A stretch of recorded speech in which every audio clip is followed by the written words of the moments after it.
interview room. Muzzy checking in, the time's here. How you all doing? All right, let's begin. Let's have a chat about the fact that I want to interview the best fighters in the world, and that's that. Had a lot of guests from everywhere, all across the globe. Fighters tell me.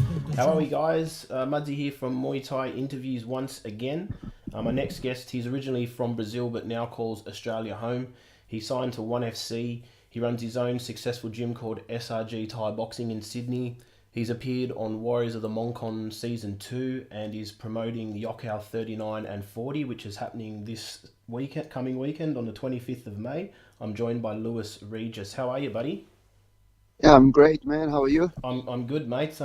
No doubt you're probably running around like a headless chicken this last week, just getting all the last bits and pieces and dribs and drabs all into place for your show on the weekend. Yes, definitely, man. I need to catch up on sleep. It's been a hectic couple of months on the making. But I like to be busy, you know. It's better to be busy. Exactly, mate. Exactly. It's what makes the time go faster. That's it. So, how long have you been actually living in Australia for, and what made you choose Sydney as your final destination to start your life, or your new life, should I say?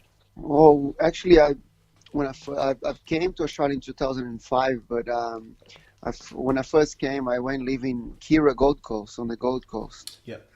And I lived there for a few months, and then I moved on to Sydney. I had a friend that was staying here, so I came to catch up with him. It wasn't much going on for me up in on the Gold Coast. Was great for surfing and for experience all that lifestyle, you know. But you know, I realized that I need to work and get my shit together. So I moved back to Sydney. I moved to Sydney to find work and you know, get on with my life.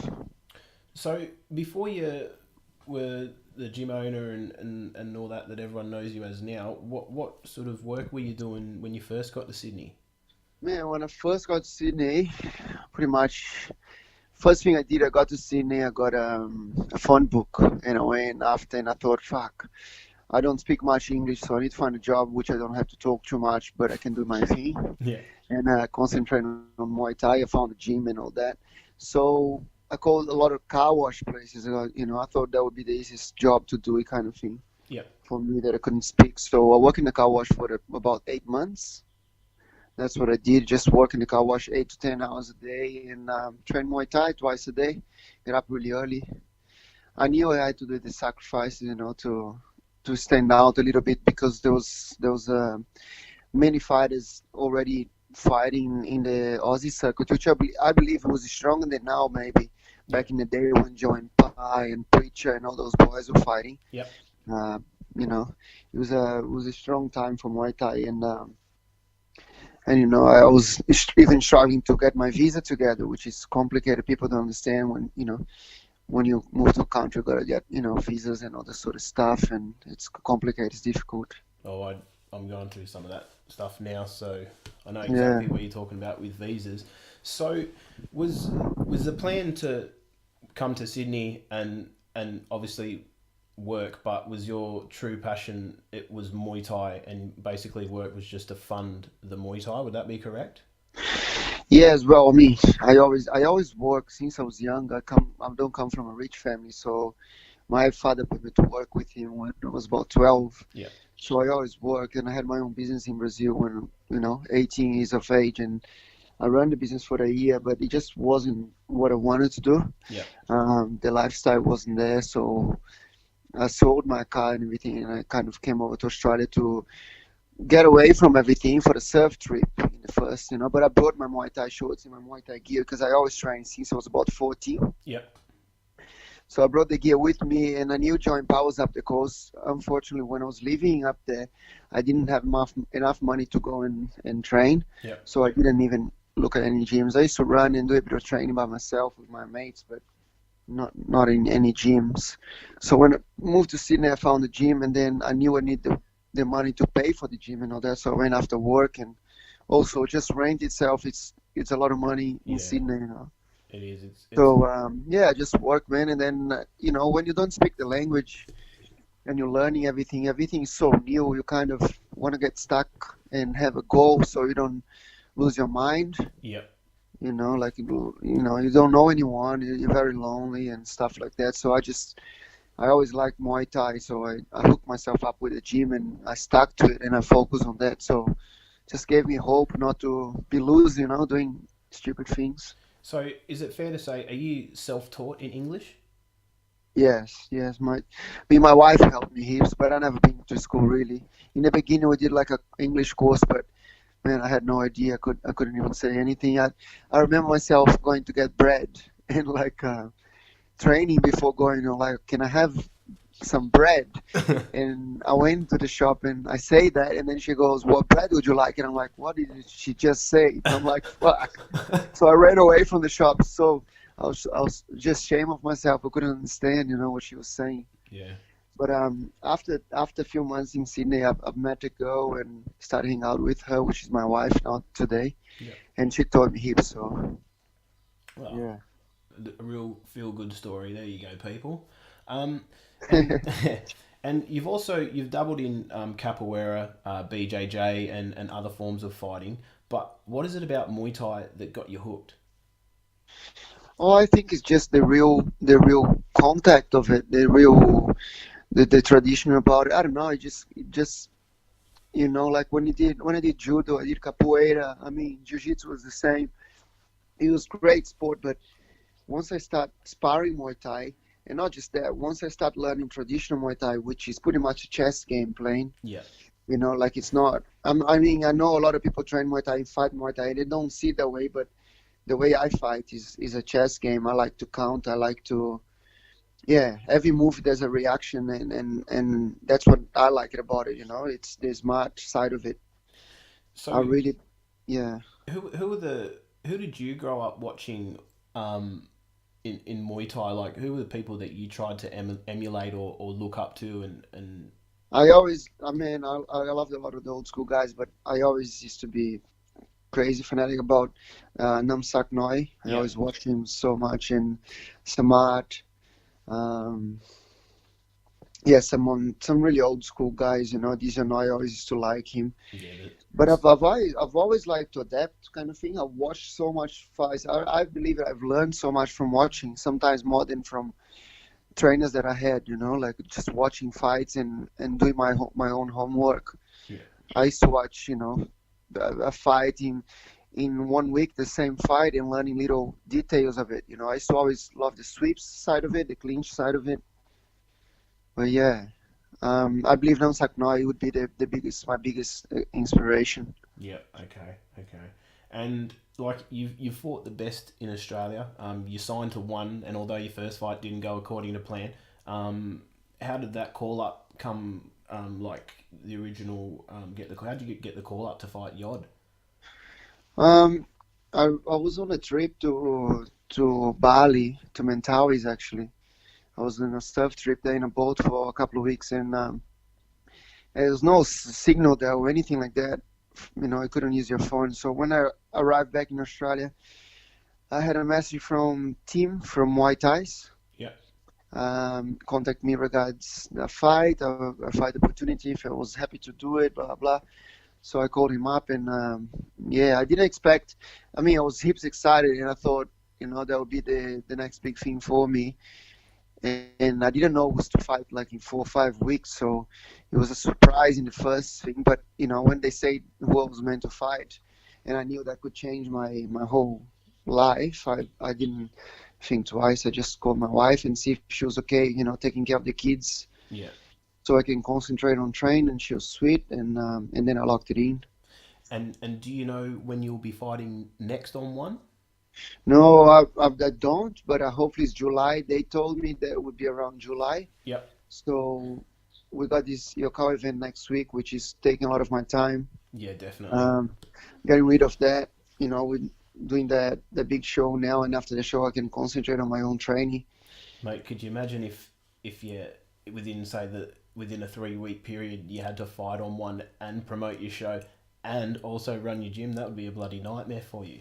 Yeah, I don't think that it's kind of possible. It could be, but I really don't think that's the best thing to do, because, man, to be honest with you, I'd rather just concentrate in fighting and do that, because, it's just much easier to focus in a goal. Yeah. But when you're promoting and you're dealing with, you know, the gym and everything else, it can become complicated. It's a lot of work. Promoting itself, it's the hardest job, I think. Yeah, I bet it is, mate. And since opening up SRG, you've become more of a trainer than the student. So how have you found the transition? And well, I'm going to say that yes, you miss being more of a fighter than the trainer. Yeah, no, I mean, I always love to be a trainer. The thing is, what I love is when I was first started fighting and all that, and then I started helping out at the gym. The satisfaction that you get from teaching someone, like you can see in their eyes how happy they get from learning anything that is so simple for you, but for them can change their life. You know what I mean? Like they would go home and be so happy that they learned something new. Yeah. And that feeling kind of what got me going to open a gym and all that. I just love to see people being happy about, you know, learning a new skill. It's just really, yeah, amazing, I think. And you know, like shuffling between training and fighting, I always had to do that because since I opened the gym, I knew I had to fight everyone pretty much from the States and then national level and then reaching to international level later to keep my students motivated, you know, to make sure they believe in what I'm teaching. Yeah. You know, I didn't want to just be another teacher. I wanted to tick all the boxes. That's what I wanted to do it. And, you know, I try my best. So would you say that's another reason why you wanted to open up your gym? Obviously, you know, because you said for your students and show obviously that what you're teaching them works because you're doing it yourself. Was that another reason to keep fighting? Yes, for sure. Definitely. Once I had the gym open and, you know, I had so much people support. It's like you have your own, yeah, your own army, you know, Yeah. behind you, and you want to make them proud, you know. Yeah, definitely. And yeah, So I want to know, how do you find time for yourself? Because not only you're a fighter, you're a trainer slash gym owner, and you're also promoting. So how do you juggle time for yourself and and family and friends? yeah, I mean, I can tell you that I sometimes don't even know how, but um, I get up really early, you know. I've got my schedules every Sunday night, kind of thing. I put down on the paper things that I have to do through the whole week. Yep. Um, I cross I cross some of those, prioritizing what I should be doing first. I just like to get shit organized in, you know, in the on a Sunday, on a Monday, so I know I can deal with everything, you know. And if I have a spare time, man, I'd like to go for my surf. And I stay in Sydney. I work for 2 weeks, and then I go up to the farm where my family lives. They live up the coast, my girls and my wife, Yeah. and that's where I pretty much spend my family time, you know. Yeah, yeah. And mate, so tell us about your upcoming show next weekend. What matchups are you most excited about, and what can the crowd expect from the show? Because you've got a cracker of a card you're putting on. Yeah, man, I'm so excited about this. You know, like as a fighter and a gym owner, you always want to show people real Muay Thai because there's so much bullshit going around, and people don't. It's really it's really frustrating sometimes when you have so many people hooked up to Muay Thai, but half of those people don't actually know what real Muay Thai is, Yeah, and you know, they're getting stuck into gyms that promote as Muay Thai gyms. I'm not being a hater here. I'm just really defending the sport itself. yeah, Um, and it makes me really happy that I can show that to Sydney. You know, people can actually come and realize how real Muay Thai is. You know, it's done. And yeah, seeing them versus Alexi, I can tell it's it will be a huge fight. yeah, Seeing them, you know, it's a multiple time Rajamanan champion and Lumpini champion and an amazing fighter. You know, yeah, one of the best right kicks you can see in Muay Thai. Um, Alexis got one of those never give up mentality, so I don't think he'll stop by kicks. He'll slow down by kicks. He'll keep trying coming forward with, you know, he's got some spinning kicks that he likes and his elbows, which I think it's a dangerous weapon for Singdam because Singdam is more a stand still fighter. yeah, So it's a little bit, look, it's always when a Farang fights a Thai guy, you know, it can cause an upset. You never know. And what I like about this show is, like, you know, like one championship gave me a chance to fight pretty much the biggest name in Muay Thai at the moment. yeah, I know he lost on the weekend, but you know, it was different fight anyway. But it's just great to give opportunity to some Aussie guys that can can make a difference and can change their career. Yeah. Like it takes a long time for you to get a shot to fight a big Thai name, and it's not that easy to find guys anyway. So I take my hats off to all the Aussie guys that just stepped up and say, "Yep, I'll fight. No, there's no problem," because this is what we need. Unfortunately, the Muay Thai world is it's hard to find good fighters with a lot of heart. Yeah. There's a lot of fighters out there. There's a lot of people that want to be fighters and they want to show to everyone that they are fighters. But when when shit gets down and you need your heart and your heart's not there, it's just you're not gonna go forward from there. So I like that the boys stepped up to fight these big names, and man, they can cause upset and make their career on it. I grew my career like that. I fought guys when I had 2 fights. I fought guys with 20, 30 fights, and sometimes some people can say it was a lucky shot here and there, but I won some of those fights. I lost some of those, and that's what made my name, taking hard fights. Definitely, and you're right in saying with a show like this, a Yokkao show coming on, there's going to be a lot of eyes on this show. So you're right, it's definitely going to, if people perform or they put on a good display, that it definitely it could open up windows and new doors and opportunities for them. And I'm probably excited to see Lloyd Dean versus Singh Payak. Yeah, that'll be a crack of a fight too. Lloyd Dean is like a robot. He'll keep coming forward for sure. That's the classic Thai style. It's the classic. That's a classic fight. Singdam is a Muay Thai, Singh Payak, sorry, Muay Thai, which is just as mad fight. Always think about every second move he makes, and Lloyd Dean's a Muay Thai walking forward fighter, which is just gonna try to lock him down and clinch an elbow. So it's two classic styles that definitely gonna match. You're gonna see is the slickness of Singh gonna be too much, or is Lloyd gonna just keep going forward, and is the pressure going to be too much and too relentless for Singh? Only one way to find out, which is to watch it next week. Yeah, I don't think that no one can say who's favored on the fight, man. I've seen Lloyd Dean stop times with no problem. On round 4, that's when he grows with his style, Yeah. So, man, I'm just really excited to put a great card together. We have Super Bank as well. Zach from Regis Gym just stepped up to take a huge fight. Man, that's a huge fight, and I take my hats off to him because, not many people wanted to fight Super Bank. Even though he's not a knockout artist, he's a femur, but man, he can sweep you out of nowhere. You know what I mean? Yeah. But Zach's got nothing to lose on that fight, man. He's got strong hands, Zach, and aggressive style as well. It's gonna be top card. Yeah, man. I can't wait. Really, I can't wait. I'm heaps excited. Eh? Is there going to be a live stream that people can purchase if they live outside of New South Wales? Look, we're trying to work a deal with Yokkao at the moment. Yokkao usually does on the shows. We usually do the Facebook live stream, but it's outside of Australia. So we try to work it out a deal if we can do it interstate. Yeah. We try to get as many people, because we do have a lot of people coming from interstate. We have people coming from New Zealand to watch the fights. Yeah. So people need to start supporting shows like that, because without the support from the crowd, ticket sales and all that, we just can't do it another one. It costs way too much money, Yeah. People think, $50,000 you can make a show. Nowadays, a big show costs so much money. So there's a lot on the line, so we're trying to get people as much as we can to come and watch the live fights. Yeah. And if we can close a deal to the interstates, maybe in the last minute, we might do it. We don't know yet. We can't say anything about that at the moment. Okay, yep, that's no worries. Yeah. Now, I know you're signed to one, but have you got any plans to fight in Australia again in the near future? Because I know that one, with people signed to their promotion, they will let them fight on smaller promotions that don't rival them if they've given enough time. Yeah, look, I had a fight proposal for Malaysia, which I spoke to one about it. It was actually a good fight for me, but they didn't let me do it. Yeah.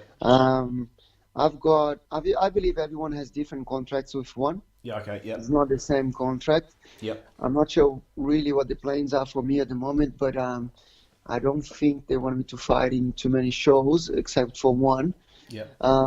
what I'm planning to do is it's going to Thailand to fight on the stadiums there, which was always a dream of mine. Yep. I've fought in Thailand in a few different places, but I haven't fought at Rajda or Lumpini, which I've got some fight proposals this year, which hopefully I can make it, Yep. So I'm going to start getting ready after this fight night here on next week. And if I don't get anything going on in July for one championship, I'll be moving to fight Rajda or Lumpini Stadium. That's my goals. Oh, beautiful work, mate. Beautiful Yeah. work. Now, one thing I'm keen to get, and I think a lot of other people be keen to get your advice on is, with you having fought on like one Yokkao and other big name shows in Australia and around the world, you would have had to do media stuff. How have you found that, and what's some advice that you could give to other fighters who are just entering into these big promotions and organisations, but they're not used to the to the media stuff? I suppose getting in front of a camera and talking and that sort of stuff. What's some advice that you could give others? Just be patient, and be true to yourself. Just speak the truth, man. Just relax, There's so many interviews. It's every day. It's like, 2-3 times you have to do an interview, and then I guess I fought the old St. Clyde, so I was it was the main fight of the night. So there was a little bit more work compared with the preliminary fights. Yeah. But it can get annoying sometimes because you want to just focus and prepare for the fight. But I believe you just got to be, patient and speak the truth. Let everybody know what it's all about. That you're there for a reason, and you're not just, a dumb fighter that wants to punch and kick like, some of them are. Just have a reason. Just have a reason behind why you're there, and make sure you tell the world, because this is your chance to explain what you're all about. Yeah. It's when everybody's watching you. Yeah, I definitely. I wasn't really used to all that, and I won was pretty much the first biggest experience. Like I'm not used to get out of the hotel room and have people like wanted to take photos and all that. But I found pretty cool. It's just the support of the sport. Yeah, and I suppose people just have to get used to it because it's all just part and parcel of the job now, isn't it? Yeah, and I think we kind of need that a little bit, so it helps promote Muay Thai in a bigger stage. Well, I'll tell you what, it's a lot better that people want to take your photos than if you were the Prime Minister, then they'd want to egg you. Yeah, that's for sure, man. But you know what? That's why I choose to be a fighter. I don't want to be a bullshit artist, man. Oh, Yeah. mate, you're not wrong there. So, mate, you've had a massive last couple of months getting ready for this show, getting your fighters ready, plus running the gym, being a trainer, all that good stuff. After this show, what's next for SRG Gym and its members in the coming months? Man, SRG doesn't stop growing. We always think of improving. I was actually talking to my business partner today on we actually a bit too crazy about it. It doesn't stop. It's 7 days, 24/7. That all we do is work and try to get better on every day on every kind of side of the gym. We got 5-6 Thai trainers at the moment. We try to teach real traditional Muay Thai, and that's why we have all these guys involved at the gym. Yeah. We got a lot of fights happening at the moment. A week after that, we got fights as well in Canberra, and then we have fights on 15th of June, and then 25th of June again, 6th of July on the Gold Coast. The calendar is booked. I like to book it all up front, so I don't have to worry about anything. I just, get all the boys ready. So Yeah. we're also trying to work a lot on our junior fight team on the kids coming up. Yep. And lots of the adults that are training for the development day fights. I like to see, when we see students when they first get into it and they love the sport so much, they're not burned down from fighting or anything, and then they got the passion about that. I like all that, so I do give a lot of my time to people that are studying, at the gym, and the juniors as well. The SRG junior team it's got a huge future ahead. We're training now, and I believe that in the next 5 to 10 years we're gonna have some big names coming for Australia, which is my goal. And you just mentioned there that you've got like 6 or 7 Thai trainers there at the moment. How do you, like being, I guess, like SRG, a Yokkao or a Yokkao affiliate gym to Yokkao, How do you go about picking your Thai trainers? Do they come from like the Yokkao gym in Bangkok, or have you got other ways? No, really. Usually, from my experience that I had in Thailand, I've been going to Thailand for so long. Yep. Most of my trainers are people that I know already from back in the day. Some of the trainers I know for 8 to 10 years. And everyone have the different skills, and I try to build a team like that. One guy's pushes hard, the other guy's good on technical, one guy's very good on the clinch fighting. Yep. So I can cover all areas, of the training. Yep. Some guys are good to hold pads, some guys are great to teach classes. So we have a little bit of everything. But the thing is, bringing Thais here, I mean, it was very difficult in the beginning, with visas and all that. Now we kind of got the run of everything. We got some good visas for the gym. But, it's that dream of having pretty much a piece of Thailand in Sydney, so I don't have to go and travel every time, because I was driving my wife crazy. Every time I want to go to Thailand, she stay with the kids alone, So I just kind of try to bring Thailand to Sydney. Yeah. And that's the feeling what a lot of people get anyway when they come to the gym, It's run by Brazilians in Australia, but with a lot of Thai trainers. So it's a mix of people. And they say, Lewis, the key to a good marriage, happy wife, happy life. So if you keep the missus happy, then That's everything it, else will man. be That's good. nothing wrong about that one. That's totally true. Now, mate, if people want to contact you, they want to follow you, or they want more information on SRG Thaiboxing Gym, like classes, timetables, all that sort of things, how can people get a hold of you? Yep, that's easy. So anyone keen on a session at SRG, if you come into Sydney, we're very near close to the airport as well. We do casual drop-ins as well. You can just jump in online to thaiboxingsydney.com. We got all the timetable, all the information is there. You can follow me up on Instagram on Luis SRG or SRG Thaiboxing Gym. We got all those social medias there. We got guys full-time working on that, so everything is up to date. All the events that are happening, we got the big show coming up on this weekend as well. People can purchase tickets for that one on ticketboo/SRG Promotions at Yokkao 3940, or they can go straight to srgpromotions.com.au website. Everything will be there as well. And can I give a shout out? Absolutely, mate. That was going to be my last Big question. shout out. Yeah. So a big shout out to all my sponsors that are always behind me: Brasa Brazilian Barbecue, Sports Lab. I've got First Class, Slate Roofing, Rockdale Recycling. Also, I want to give a shout out to all my students that are always behind me and helping the team to grow. Without these guys, we're like a family there, and without these guys, we would be nowhere. So that's it, man. Thanks for all the Muay Thai community for the huge support that you guys always been giving. Awesome, brother. Well, thank you for the time taking time out of your hectic schedule to have a chat with me, and best of luck with your upcoming show this coming weekend. Thank you very much, man. I appreciate it. Awesome, Have a good night. Revered and notorious, infamous and legendary. That to me is glorious. Come kick it, still talk some shit with me. I'll ask so you can answer and explain to me the history. I had to throw a vicious knee. I got a passion for the art of 8 limbs. I'm just asking from the heart. So as I conclude this interview, thanks so much for sitting through. Love to all the fighters and the folks that listen. This for you.